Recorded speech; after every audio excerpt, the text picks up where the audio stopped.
President Trump is a failed leader. He will go down in history as the worst president ever. The good thing is that he soon will be as irrelevant as an old tweet.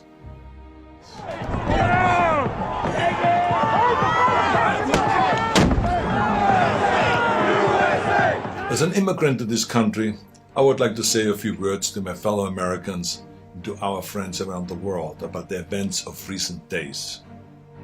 Now, I grew up in Austria. I'm very aware of Kristallnacht, or the Night of Broken Glass. It was a night of rampage against the Jews carried out in 1938 by the Nazi equivalent of the Proud Boys. Wednesday was the day of broken glass right here in the United States. The broken glass was in the windows of the United States Capitol. But the mob did not just shatter the windows of the Capitol, they shattered the ideals we took for granted. They did not just break down the doors of the building that housed the American democracy, they trampled the very principles on which our country was founded. I was born in 1947, 2 years after the Second World War. I was surrounded by broken men drinking away their guilt over their participation in the most evil regime in history. Not all of them were rabid anti-Semites or Nazis. Many just went along, step by step, down the road. They were the people next door. I've never shared this so publicly because it is a painful memory. But my father would come home drunk once or twice a week, and he would scream and hit us and scare my mother. I did not hold him totally responsible because our neighbor was doing the same thing to his family, and so was the next neighbor over. They were in physical pain from the shrapnel in their bodies and in emotional pain from what they saw or did. President Trump sought to overturn the results of an election, and of a fair election.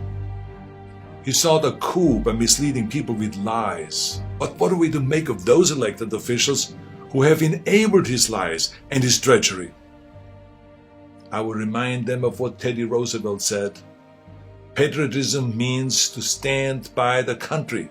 It does not mean to stand by the president.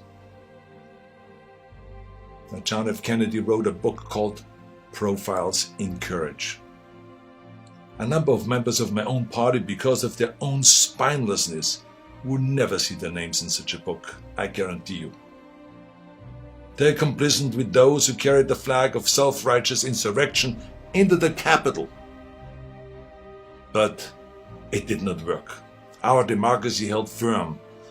Within hours, the Senate and the House of Representatives were doing the people's business and certifying the election of President-elect Biden.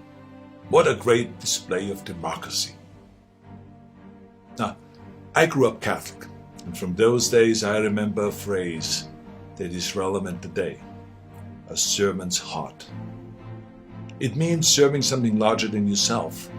See, what we need right now from our elected representatives is a public servant's heart. We need public servants that serve something larger than their own power or their own party. Now you see this sword? This is the Conan sword. Now here's the thing about swords. The more you temper a sword, the stronger it becomes.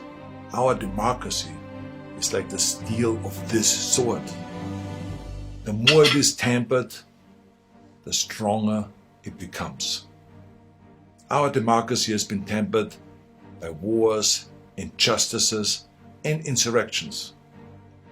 I believe, as shaken as we are by the events of recent days, we will come out stronger because we now understand what can be lost. President-elect Biden, we wish you great success as our president.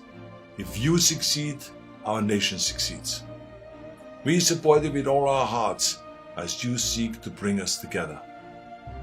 And to those who think they can overturn the United States Constitution, know this: you will never win. President-elect Biden, we stand with you today, tomorrow, and forever in defense of our democracy from those who would threaten it. Spanish Revolution!